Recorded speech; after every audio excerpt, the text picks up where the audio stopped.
I was in the Walmart last night, and I have a real issue with men disrespecting women because I have been very disrespected by men, starting from the fact that my father wasn't around, and then going on to a very abusive family member toward myself, my mom, and his baby mamas, and, these men that just aren't really about anything. I'm definitely going the wrong way, but that's okay.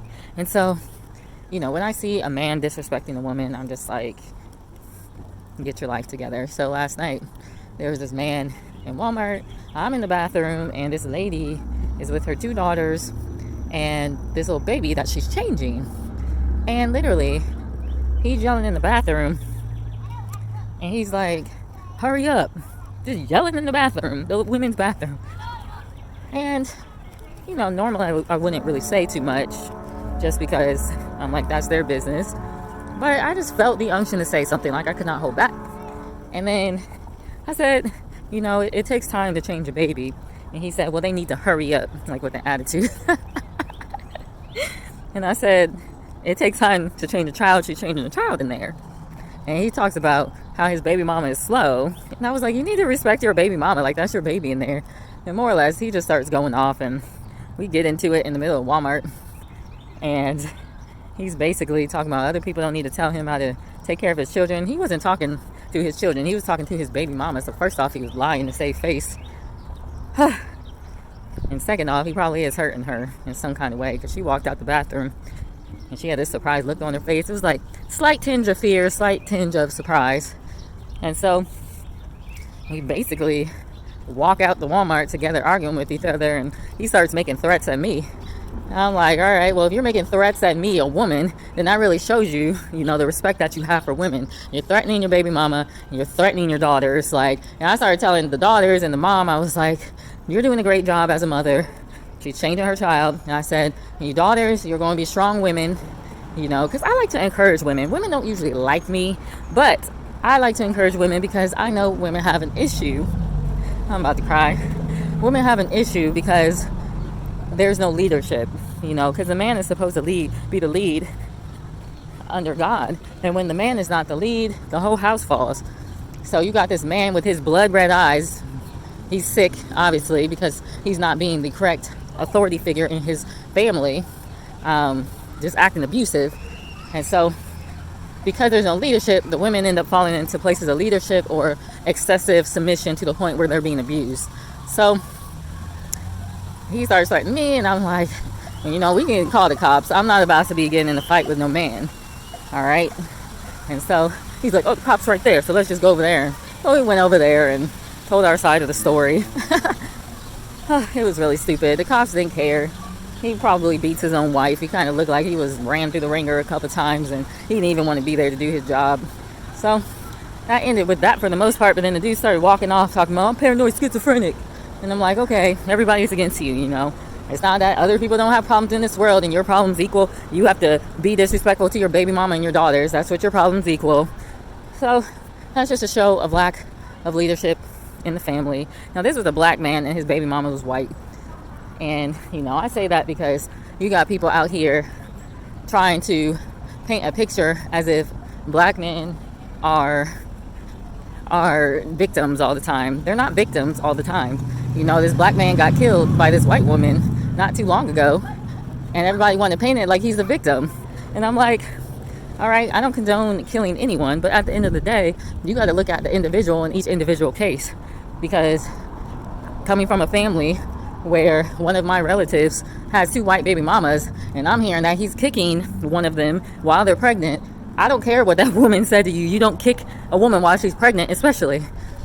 So this dude being extra disrespectful to his baby mama, whatever his race, whatever her race, is being disrespectful to your baby mama. Period. I kind of feared for her, to be honest, because I don't know, there's a lot of men out here that think they deserve some kind of authority over women.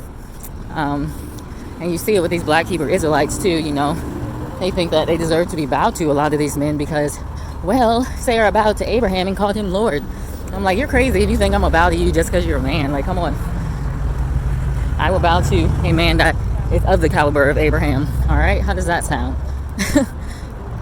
But, that's kind of the mentality of someone that's not really after the heart of God. They're after their own glory. And that's why they want all these women to bow to them, because they want to be worshipped like their God. And so that was kind of the essence I was getting from this man last night, as well as that certain family member.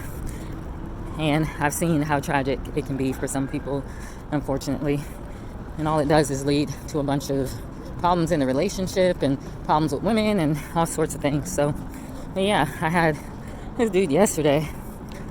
Yeah, where do I start with this man? I mean, come on. Like, God has shown me I'm worth more than rubies and that I'm fearfully and wonderfully made. So unlike 5 years ago, I'm not going to stand for just any man trying to come into my realm of influence, using all these tactics and that kind of thing.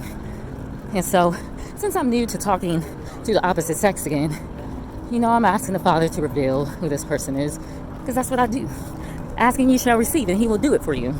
And so this guy, and I've seen this before, he's real strong-minded, real knows a lot of things and has to be right about everything.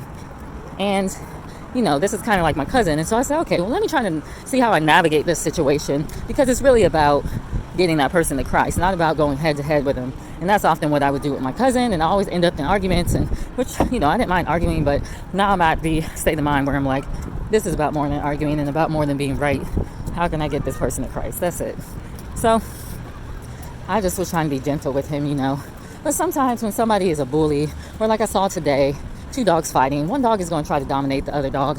And so I said, all right, well, I'm not going to try to go head to head with this guy, because first off, he's broken, and that's why he's acting in this way. And so I was very gentle with all my speech.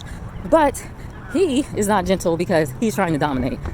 And so he tried to come and tell me I wasn't doing a good job for something. And that's when I had to stand my ground, because I know I'm doing a good job. I'm doing everything I'm supposed to be doing when I'm supposed to be doing it, and doing twice as much as what everyone else is doing. So that was the enemy, basically. And when I did that, he kind of scurried off a little bit, because really he is like a dog. When you stand up to them, they might back down. And so that was his way, because I've seen this with a lot of broken men, of trying to assert his authority and trying to belittle me because he's at that level. Didn't work. And then I said, well, I want to stay away from dogs that bite too much. I'm getting a little aggressive. Then I don't need to be around in your realm of influence. And so, but, we're working together. So we kind of had to stay around each other to some kind of extent. And then we would get in conversations with this other girl, and it would be fine. And then he would try some little old tactic again. And at the end of the day, I'm sitting down. I don't even remember what we were talking about, but he tries to put his hand on my thigh. And I was like, don't put your hand on my thigh, bro.